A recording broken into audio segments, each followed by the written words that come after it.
What would you do with $1 million? If I gave you $1 million right now, what would you do with it? Well, not me. If somebody out there gave you $1 million, do you think it can change your life? Would it improve your life now? $1 million on top of the amount of money that you have, or on top of nothing, nothing that you have. Is it worth it? Apparently, $1 million is nothing, says a billionaire. Listen to him. What would you say is the most fundamental mindset shift that people have when it comes to the way that they look at money?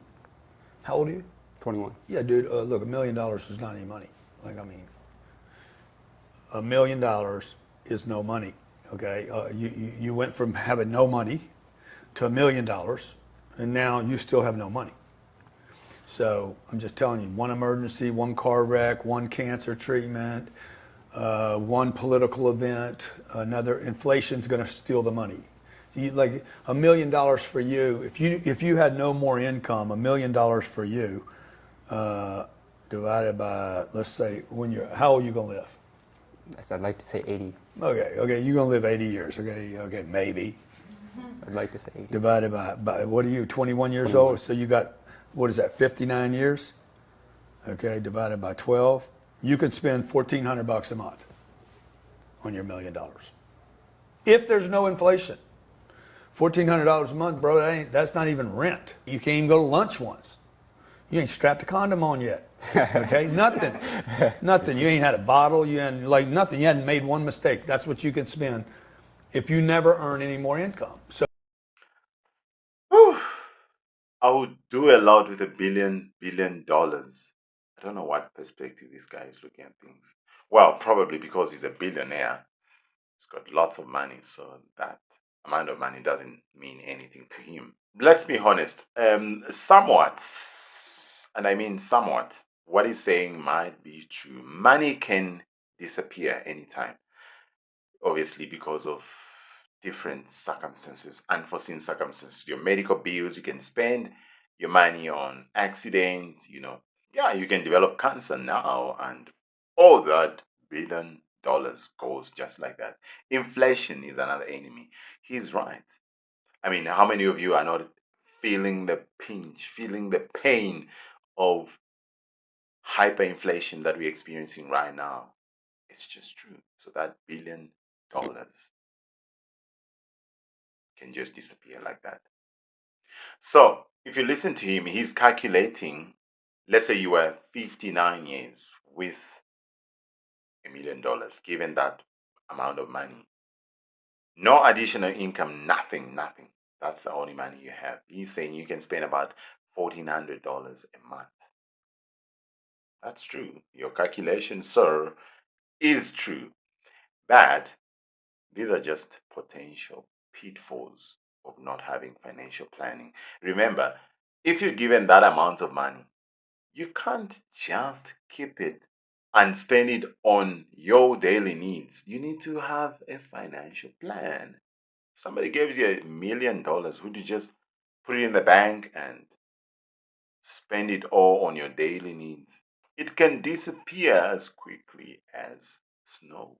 So yeah, he's right with his calculation. But if somebody gave me $1 million, I wouldn't spend it all just like that. I'll have a plan for it. He sounds a little bit pessimistic if you listen to him. He's looking on the negative side of a situation. Yes, $1 million may not provide you with the financial security that you need, but it can be a substantial financial cushion for many, especially those who have never even, like me, who has never even touched $1 million. It would mean a lot for me. First of all, people have to understand, man, it takes a lot of money to have any freedom. A lot of money, tremendous amounts of money. And the fact that anybody watching this right now, you're like, oh my God, this guy thinks $1 million is no money. I am telling you, it is no money. Or like, why do you think I'm telling you that? Because it's fucking no money. The only people think $1 million is a lot of money are people that don't have any money. So the other thing you guys need to understand is we all think green is green because somebody told us it's green. or sweet is sweet because they didn't call it sour. If they'd have said sweet was sour, we'd call it sweet sour. And the only reason we believe $1 million is a lot of money is because somebody told you that it was a lot of money, and the person that told you it was a lot of money didn't have $1 million. You understand? Yeah. Because it's not a lot of money. Ask Cuban if it's a lot of money. Right. He'll be like, I can't do anything with $1 million. Nothing. Yeah. So now, if you broke, you're like, oh, that's a lot. That's all the money in the universe, right? But it's not true. It's your reference point on it. So if you believe that, by the way, if you think you're going north and you're going south, you're wrong. Even though you believe you're going north, you're still wrong. If you think $1 million is a lot of money and you get it, don't be shocked when you're like, shit, this is not a lot of money. 2 or 3 things that I've picked up from our billionaire here. He's arguing that it takes a lot of money to have any real freedom. And he's suggesting, and he's also making an impression that $1 million is a lot for those who don't have much money. Well, that could be true somehow. And that the relative nature of wealth and our perception of money can also be shaped by our personal experiences and societal standards. Yes, it's true. $1 million might not make you ultra wealthy. It's true. But who doesn't believe me that $1 million can actually give you that financial sense of financial security and open up so many opportunities for you? I mean, you've never touched $1 million and it's given to you. It would surely change your life in a way. It won't transform your whole life, but it will move you from point one to the second point. He speaks of Mark Cuban, and he suggests that even someone like him with a net of billion, I think Mark Cuban is like $5 billion according to Forbes. I don't think that's a very good example to use here. Yes, it's very true that someone like Mark Cuban, he's got a lot of money. He's a billionaire. And obviously, he may not consider $1 million as money or as a game changer for him. I mean, looking at the amount of billions that he has, $1 million is nothing for him. Yes, so for a billionaire like him, it's nothing. But for an average person, $1 million can make a substantial difference in one's financial life. So, last thing I'll say on this is this, okay? Look, if you don't have any money right now, like if you first of all, if you have money problems all the time, you don't have any money, you're broke, you should have no opinions about money. Your opinion should only be, I don't know shit about money because I'm doing something wrong with it. The other thing is you got to quit telling people you got money problems because if you don't have any money, you don't have a money problem. Okay? Because you don't have any money. So you got to quit running around telling me I got a money problem. I got a money problem. No, you don't have any money. You'll have a money problem when you have $1 million. That's the only thing you're going to get with $1 million is problems.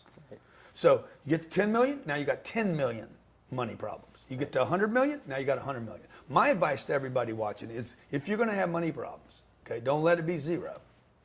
And make sure it's got a bunch of zeros added to that one. I. Everybody have problems. Anyone can have money problem. This guy is saying people without money must not say they have money problems. Doesn't make sense. It doesn't make sense. Even suggesting that with $1 million you have money problems due to the challenges that come with wealth.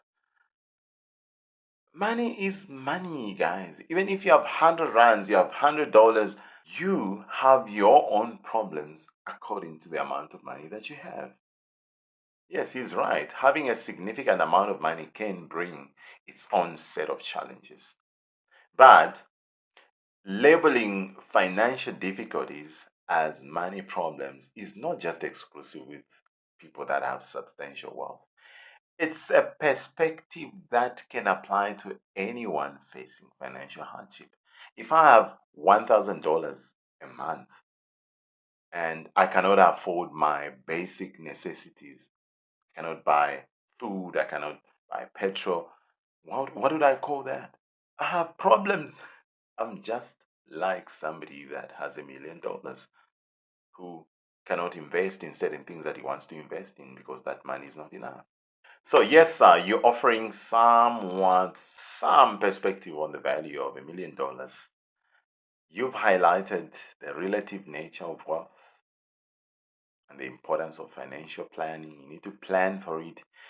It's very, very important, but it's also important to consider that for many people, $1 million can be very, very significant, can be life changing, can do a lot in one's life, depending on your brain. I mean, how many people have we seen that have started their business with just 100 rand? With just $100, they've built that business and make it viable, profitable. We've seen that. So it's all about how you manage your money. You need to manage your money wisely. Financial success and financial security can vary from one person to another. Think of a young person who's just leaving university. They have a different perspective of money. They want to have more money. They want to have a lot of money. But think of an elderly person out there in the village who just survives on government pension or government social grant. They survive on very little money, but they manage their money wisely. So, all in all, it's just the way you look at money. It's very important to define your own financial goals and your values based on your unique circumstances. So, $1 million is a lot of money. It's not nothing, as our billionaire puts it. Thank you for joining us, guys. We'll see you in the next one.